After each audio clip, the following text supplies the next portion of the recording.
We are live 364 days a year. What are we doing here? If Dom turns at SummerSlam, I'm shaving my moustache off. I told you, if that happens, it's going. My lip is cold because of a stupid bet that I made with YouTube. Oh, good. Wrestle's better than Daniel Bryan Daniels. Better than Okada. How do you not get sushi after Monday Night Raw? Good evening from Swansea, South Wales, wrestling fans. I'm your host, Ben Allison, and you are watching Wrestling Republic's daily broadcast on a Friday, and a Friday full of wrestling news. We have a lot to talk about and a lot to say, especially to Bill Goldberg. We're going to be getting into that in just a bit. But before we do, I need to introduce the panel, and let's kick things off with arguably the hardest worker in professional wrestling media. How are you, Shad? What's going on, Ben? It is great to be on another episode of the Wrestling Republic daily broadcast. You guys will see me a lot this coming weekend as well. We got a lot of amazing shows coming up, so I'm excited to be part of it, and I'm excited about today's episode, especially with my tag team partner as another co-host. We won't spoil the names, but Young Bucks in the building. Well, without further ado, let me introduce her, because also joining us today, we have the newest member of Wrestling Republic, but already a fan favorite. We have Mary. How are you, Mary? I'm doing really good. 2 days in a row. I'm so excited. I can't wait. Joining with my tag team partner, Matt Shoddy Jackson. I can't wait. Let's get into it. Absolutely, and we got some people in the comments already. Fernando Zayas, shout out to you. DCX Warlord, shout out to you as well, and he's encouraging people to watch Joe Lando matches. I can't say I've seen one before, but definitely a name to keep an eye on. Right, out of the gates, we need to talk about this Shinsuke Nakamura situation, because Shinsuke Nakamura did an interview with Tokyo Sports where he spoke openly about retirement, and during it, he said that he wants to retire in the next few years, probably within the next 5 years, but first he needs to do one thing, and that one thing is to win a world championship. And I'm going to be completely honest with everybody, I think if this is his aim, he's not going to retire ever. I think this man is going to be 90 years old in a retirement home and not retired. He's going to be the only person living in a retirement home who's still actually employed. Because as much as I want Nakamura to win a world title, Shard, I can't see it happening. But what is your thoughts? Yeah, man, obviously, I feel like it's just the competitor aspect in it, right? You want to come out on top. You want to, like, see the promised land at all aspects as a professional wrestler. And Shinsuke is somebody that, man, like, world renowned. You know, we've seen him, you know, go toe-to-toe with the best on Wrestle Kingdoms. We've seen him go toe-to-toe with the best on WrestleManias. And he's won Royal Rumbles. Like, he's done so much in a career, but I feel like we are so far removed from the guy that was just absolutely killing it, signed as a big-time, you know, legend going into NXT and being the big-time star coming up to the main roster. It feels like we're so far removed from that, and I don't understand where, I wouldn't say we went wrong. I don't want to say anything went wrong for him, but it feels like we were that disconnect has been something that, you know, a lot of people are just, it's there in the avenue, but it feels like the booking hasn't really been there for him. And to be a world champion, if you were to tell me today, no, I don't think it's happening. I don't see an avenue for that happening just because you look at the main event picture and the stars that are aligned to there. You know, you got the Cody, you got Seth, you got Roman. And yes, there is an avenue with injuries and guys potentially going towards the end of their career. But something that you've brought up in particular, it's the next crop of guys that they want to build up as stars, right? The Braun Breakers that you've mentioned. You know, Obafemi, whenever he gets an opportunity to get onto the main roster. You know, even people that are like doing big time stuff on the mid-card division that eventually will move them way up to the main event. I don't know where he kind of aligns or where he lands on there To me, he's a great hand, someone that can give you a lot of potential feuds, or he could be a very great mid-card guy. But I don't like it hurts to say I kind of don't want him to end his career in WWE. I would love him to end his career in New Japan. You know, having bouts with some of the guys over there, the young guys that are coming up, and then going against familiar foes. You know, Shinsuke versus Takeshita potentially. That's something that could be absolutely insane. And to me, I feel like Shinsuke's kind of done all he can do in WWE. And I like as a wrestling fan, and I think your face just lit up like crazy. Yeah. I want to see it. A New Japan retirement tour for Shinsuke Nakamura. I will have a slice of that. I think it would be good for New Japan as well. Yes, he is more of a big time star returning to New Japan than he is remaining in the WWE. That's just the honest truth of it. And I think, you know, a lot of people said like I want AJ to do that. I can understand it. I think AJ still to people is a main event guy in the WWE, and he could potentially get back into the main event picture. Shinsuke, man, that superstar needs to like end his career off of a superstar. And I don't think WWE is his home per se. I think it's a great avenue, a route he took in his like fantastic career. But to go back, you know, home over there and finish it out there, yeah, I would retire there if I was him. You mentioned you don't know where it went wrong for him in WWE. Well, I'm going to give you a hot take, Shad, because it hurts me to say this. It pains me to say this. The reason it went wrong was AJ Styles. Because, look, the second that he won the Royal Rumble, the second that they decided to do that match at WrestleMania, I was like, oh, yes, I'm so excited. And then a couple of minutes passed, and I was like, hang on a second. Their matches, which they worked in New Japan, I loved. But I don't think they would work in front of a stadium crowd in the US. In an arena, a little bit better, but in a stadium on a WrestleMania show where there was so many matches back then, they didn't get much time often as well. It was never going to work, and it was a complete disaster. The crowd were dead silent. A lot of things went against him, and then they did the worst thing possible and turned him heel. And heel Nakamura has been the biggest flop of them all. He needed to stay a face, and that was what killed the momentum. So what should have been the biggest moment of his career, winning the Royal Rumble, was actually the point of decline, and that really, really hurts to say. But Mary, I want to get your thoughts on this one. Well, you took practically every word out of my big old head. I 100% agree. Turning him heel at WrestleMania 34, if I'm correct, that was where it all went. That's where it all went crashing down. I don't know why they turned him heel. I don't know where they thought they were going with it. If, like how you said, if they had a little bit more time with that gigantic match card that they had, I think the crowd could have been just a tad bit more interested. But it was just a very, very messy WrestleMania overall. And I just think they just didn't know where to fit him. And they just thought, well, I'll just turn him heel. We all know what happened after that.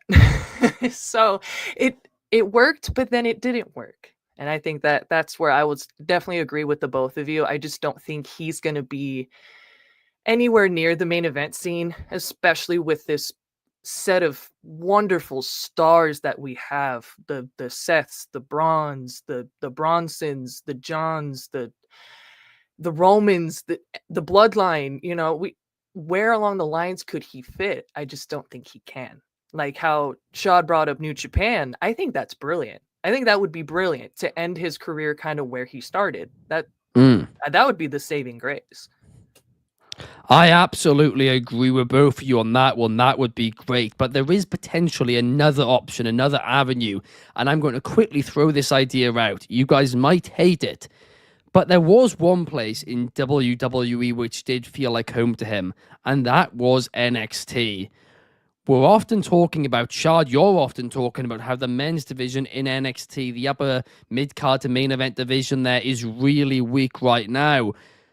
I mean, look, would it be the worst thing for him to go back down there and have another run, maybe even another NXT title run? Mary, I can see you shaking your head.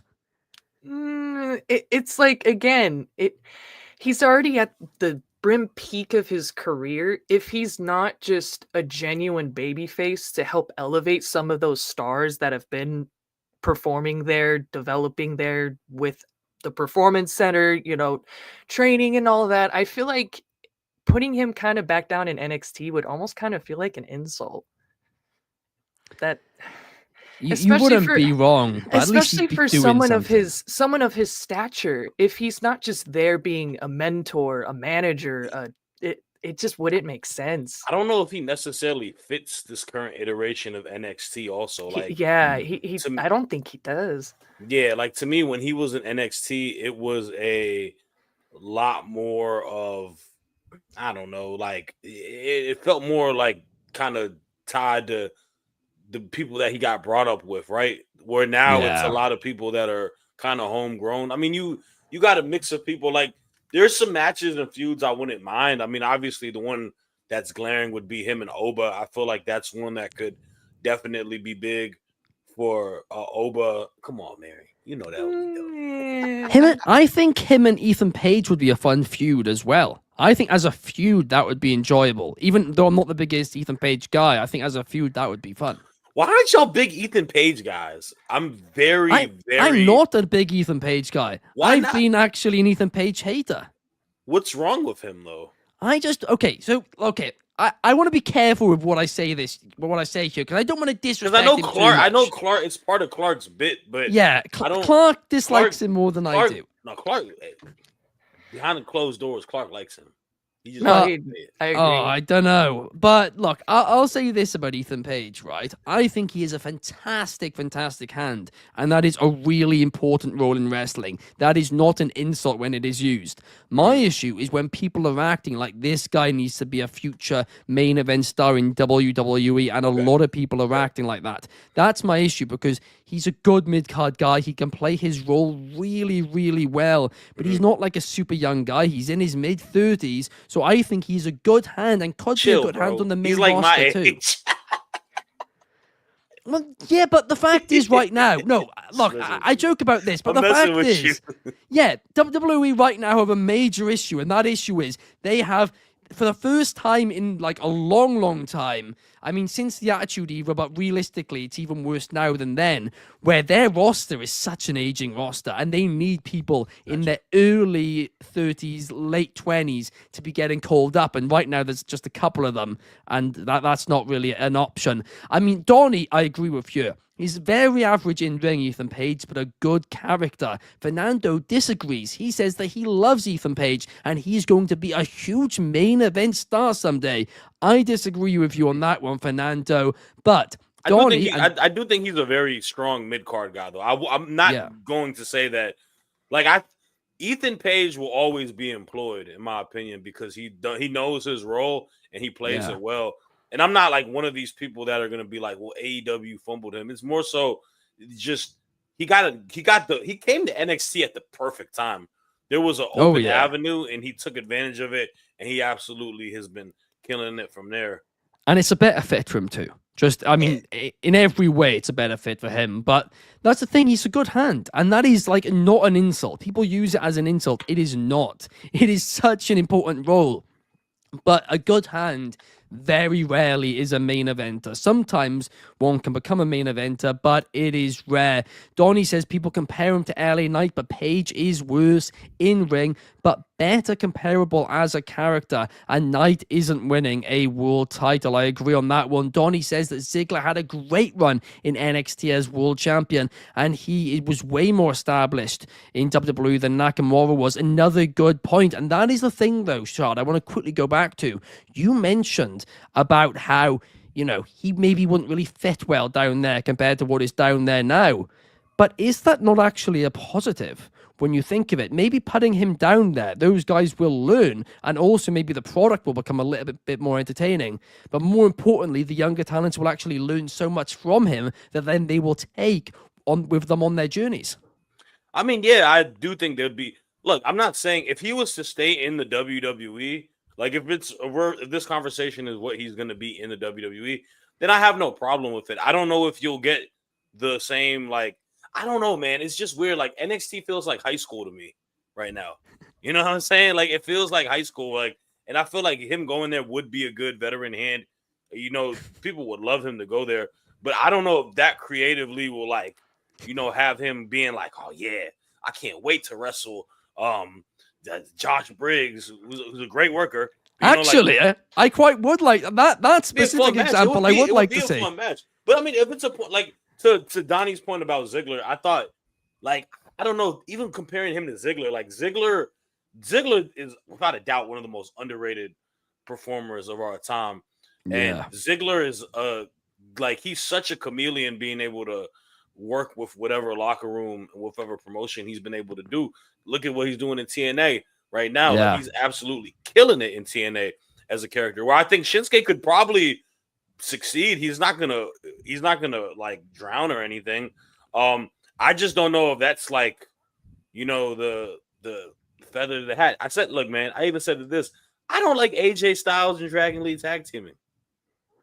Oh, I don't look, think that's a anybody can of does. worms we'll have to get into another day, because I Yeah. definitely have something we might have to get into that on the podcast this week, actually, on Monday, Shad. But DCX Warlord pointing out that 5 years ago today, Ethan Page and Josh Alexander won the TNA World Tag Team Championships.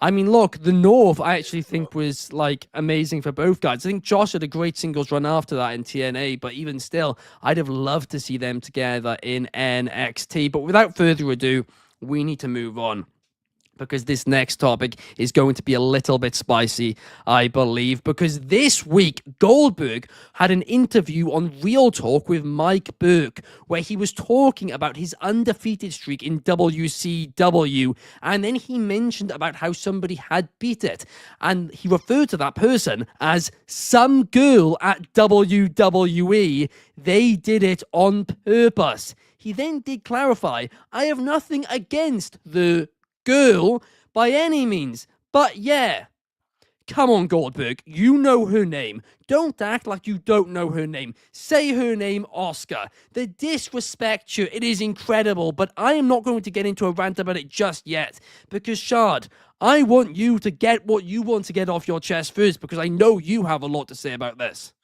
Yeah, man. What are we doing again, bro? Like, I had this same exact topic last year on a Wrestling Republic daily broadcast, where Goldberg was so mad that a girl, quote unquote, but he called her Asuka, trying to be funny style in regards to the name, and feels like WWE is vindictive about having his records completely smashed, whatever it may be, man.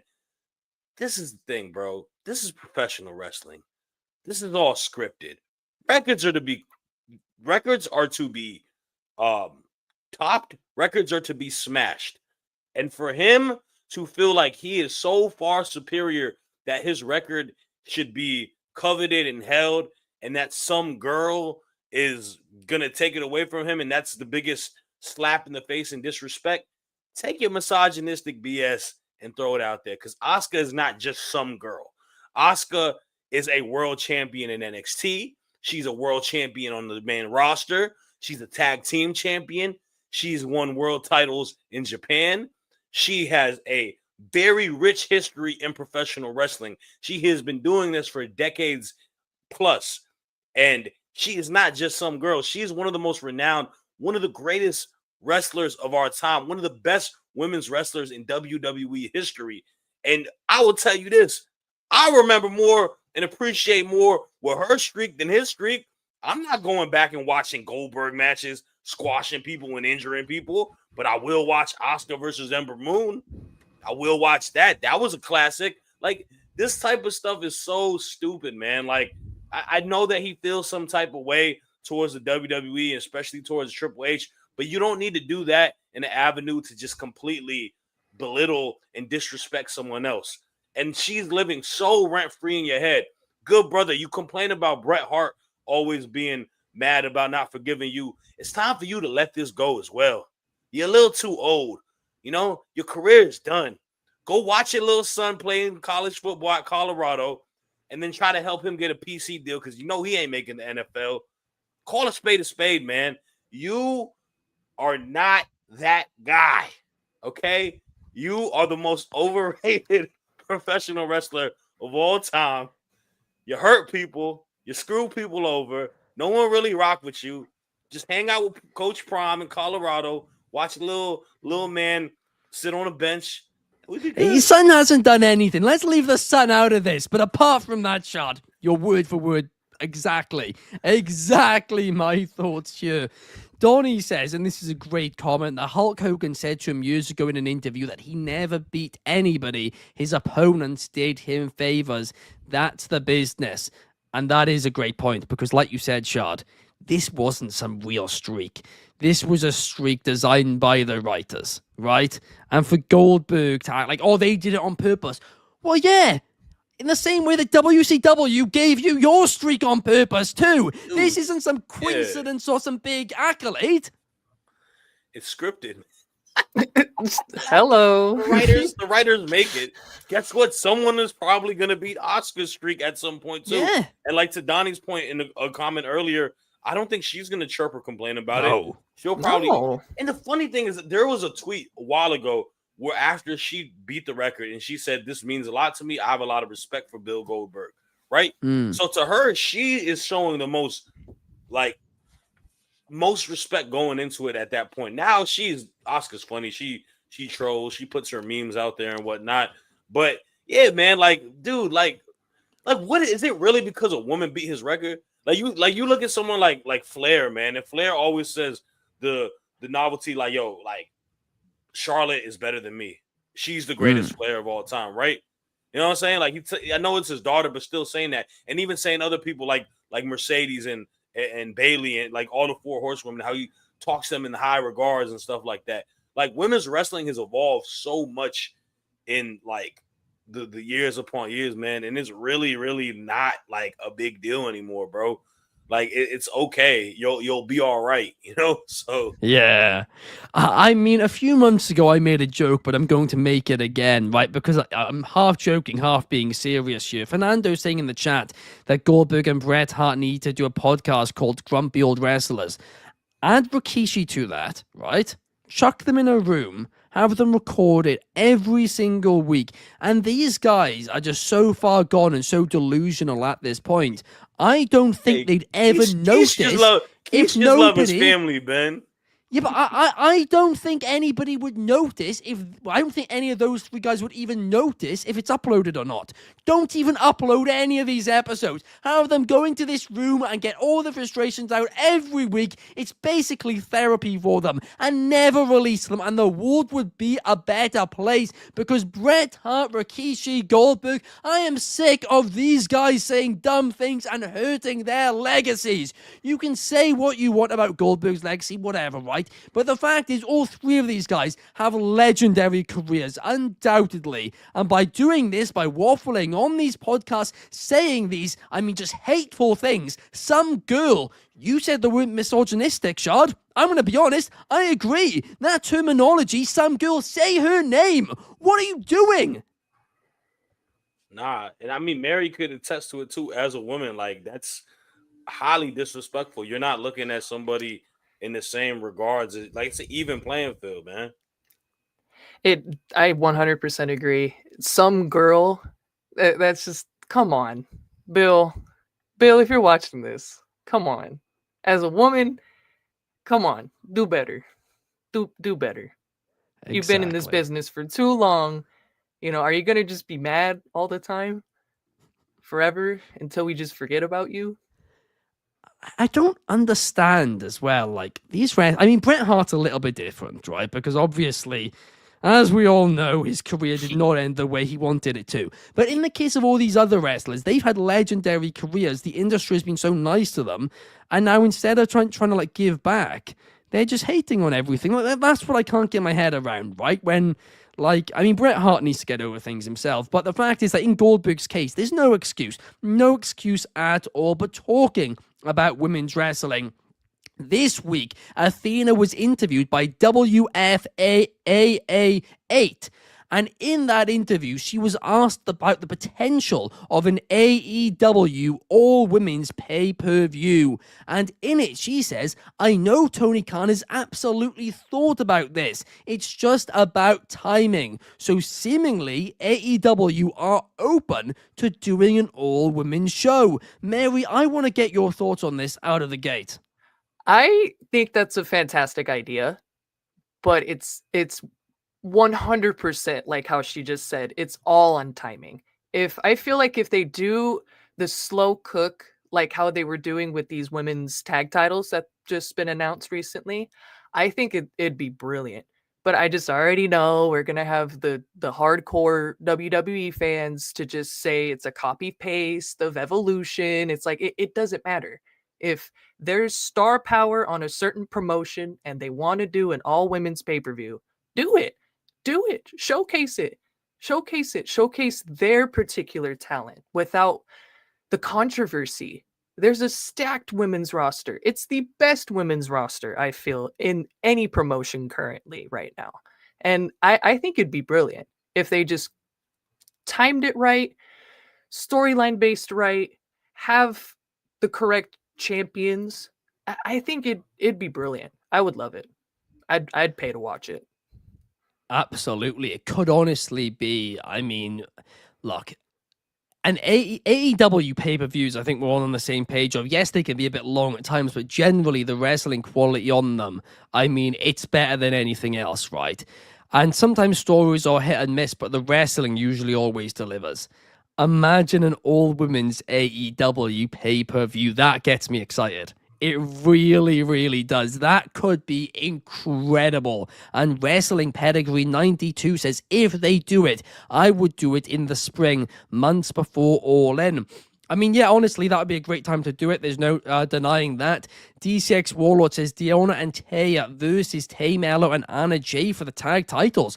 That's a little bit of, I've not actually heard that shout, but look, I'd certainly be here for that. There's no doubt about it. And Donnie says here, will the AEW women's feature 10 matches with Mercedes having 10 opponents and winning 10 times? No. Unless there's 10 titles up for grabs, in which case maybe at this point, I don't know.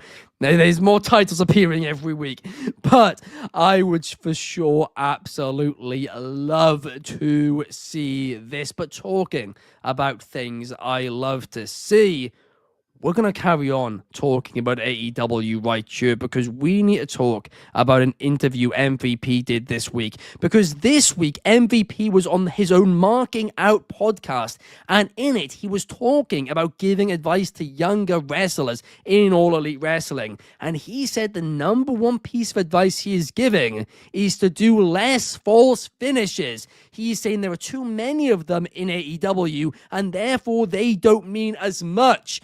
And look, all I have to say about this is he's absolutely spot on. He is spitting facts. My main issue right now, and it's not even just AEW at this point, it is WWE too. There are too many big move kickouts. And the issue with this is I am no longer going on the edge of my seat when I'm about to see a finisher happen, because it just doesn't feel as important as there are so many more kickouts nowadays. So I agree with MVP here, but I do imagine, Mary, that he is going to get an incredible amount of heat for saying this, because let's face it, they have only recently walked through the doors, the Hurt Syndicate, and I mean, look, MVP's already saying quite a bit.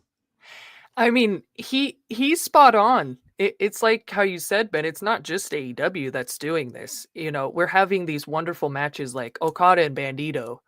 It was finish, but like how we were just saying, that the quality of it, though, it's day and night. But I will 100% agree that to a finisher, it should be exciting. To a finisher, that should be, hence the word finisher, finished.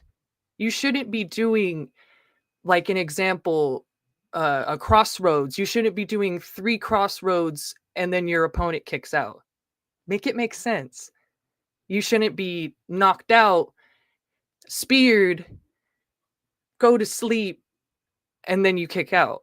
That doesn't make sense. Make it make sense. And then, yes, a lot of the time the finishes will start to just make sense and feel as important as they should in a particular match before that way you just see who's the right winner and you feel like the right winner was crowned without all the messy, moves or the shock factor or the repetitive finisher after finisher after finisher. It's not banger, banger, banger. It's finisher, finisher, finisher. Sometimes that could get a little old. Kind of deletes the star power of certain matches.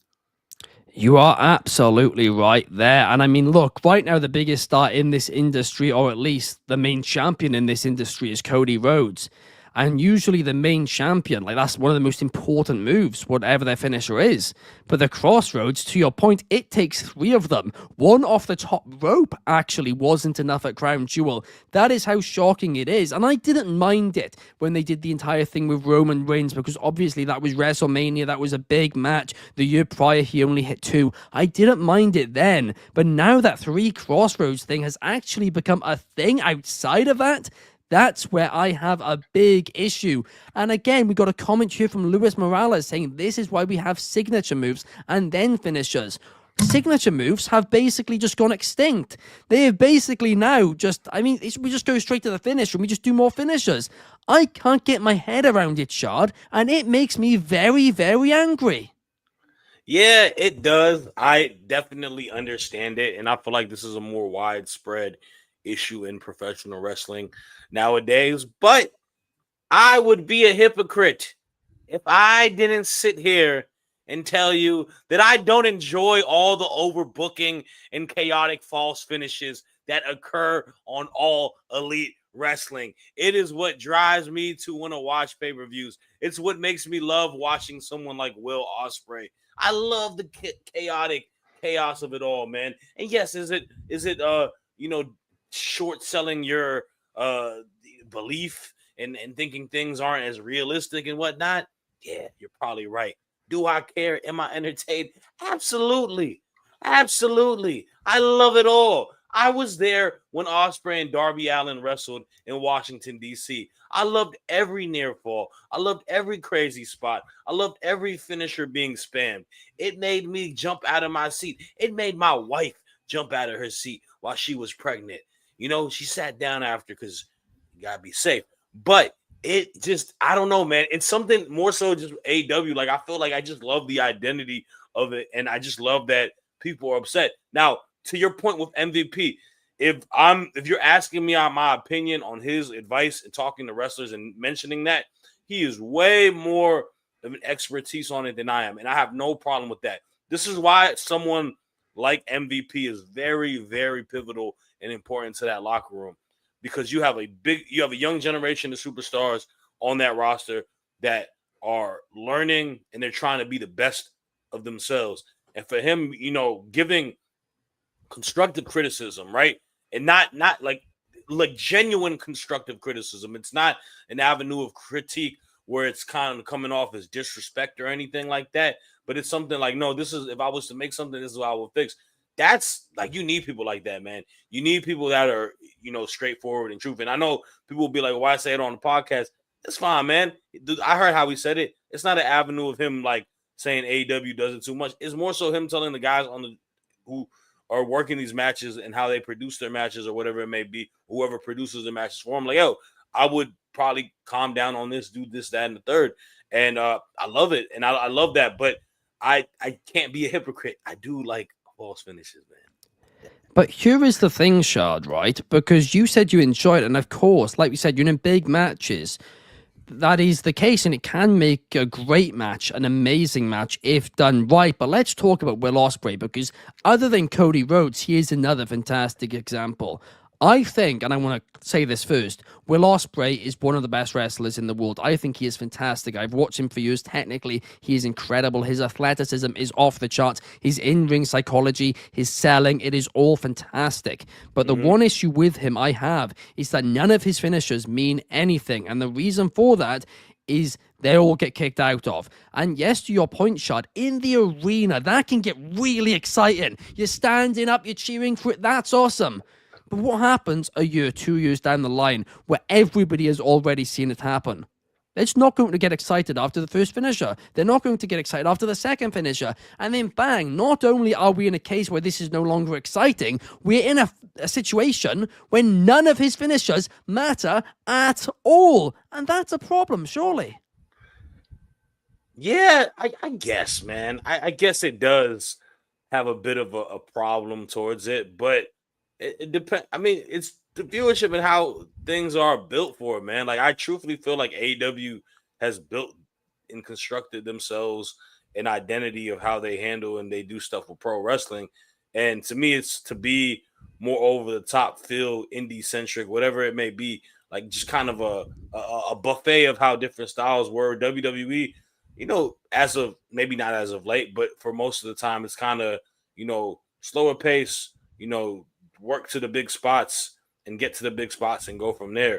And as a viewer, it really, I mean, look, man, it's something you and me could argue, but it's what I enjoy versus what you enjoy, right? It's what Mary enjoys versus what the next fan enjoys.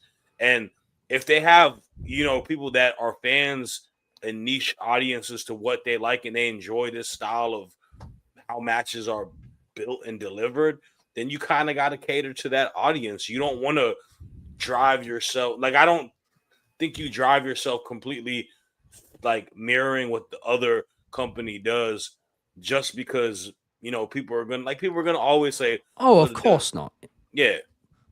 Yeah, no, I do agree with you there in terms of obviously AEW is kind of the mixing pot of professional wrestling, tons of different styles. So different matches will have different styles, and that is what makes AEW great. I won't disagree with you there, but that doesn't, at least in my opinion, that doesn't relate to the finisher argument because they can do those styles. They can have matches very differently to how WWE do things at times.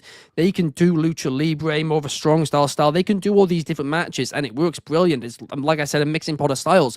But that doesn't mean they then need to do massive kickouts at the end each time. But it's like the level of like disbelief at that point, right? Like you don't know when the match is going to end at that point, compared to like it being as formulaic to where like that crossroads 1 2 3 done. You know what I'm saying?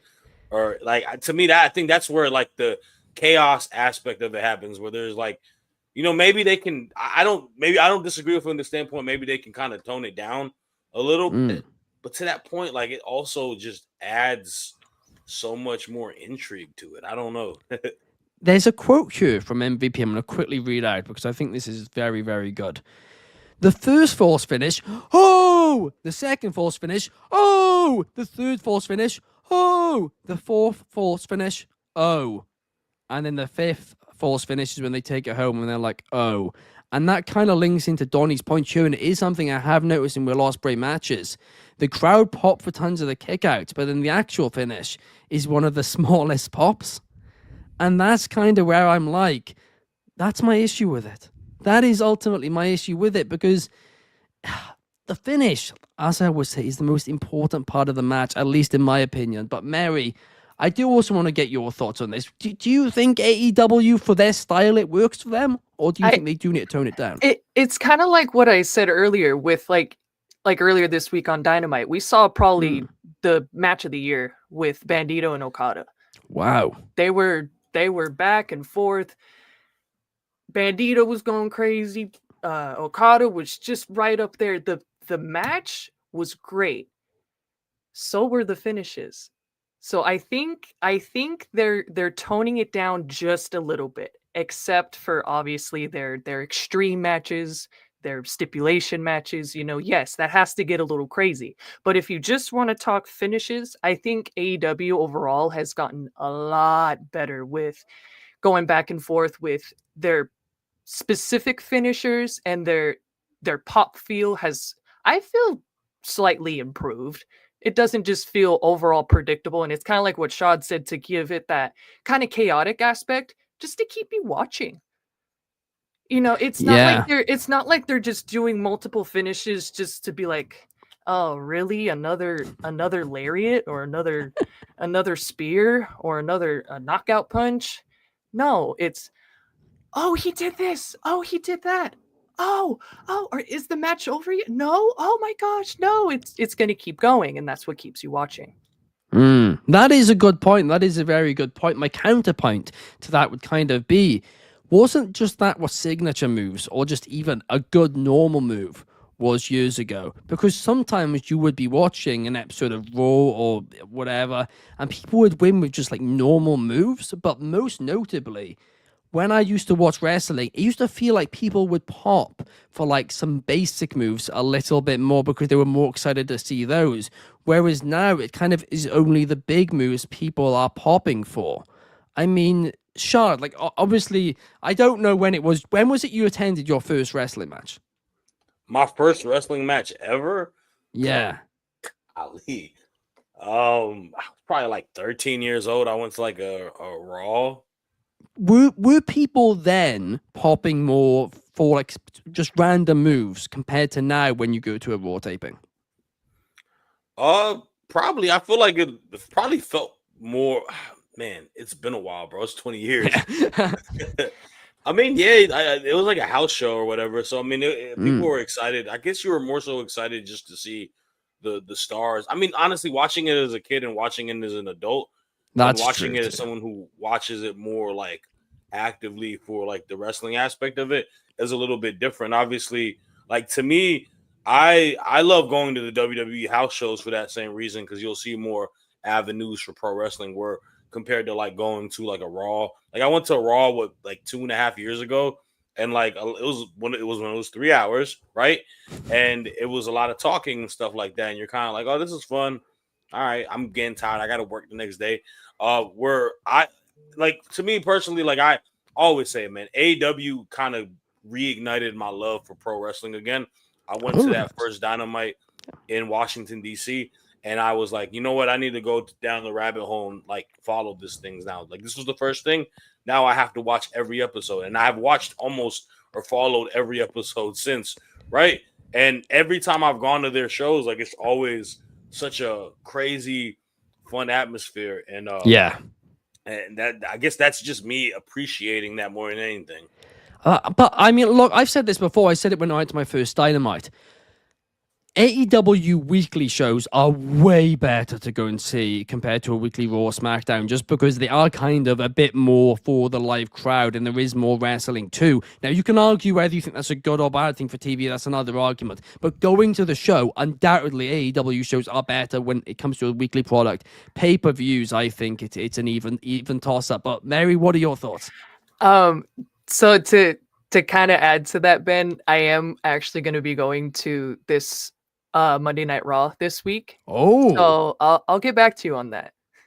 I'll get back to you on we'll that. find out. With the live we crowd. will find out. We need Monday Night Mary for the Tuesday review show from the live. I'll live do it from my hotel room. Might have to happen. Nah, go ahead, trip. But on that note, guys, it does bring us to the end of the show. I'm going to quickly read out a couple of comments. Wrestling Pedigree saying that he misses British Bulldog and Bret Hart SummerSlam 92. Amazing match. Donnie says, watch the Rock and Roll Express. Fans blew the roof off for a hot tag. They freaked out during the match. People lost their minds for a punch. That is true. It really, really is true. And nowadays, we're moving more and more away from that in every company.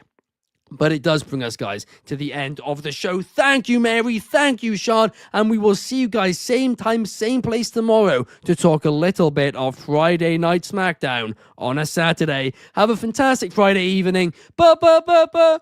Peace.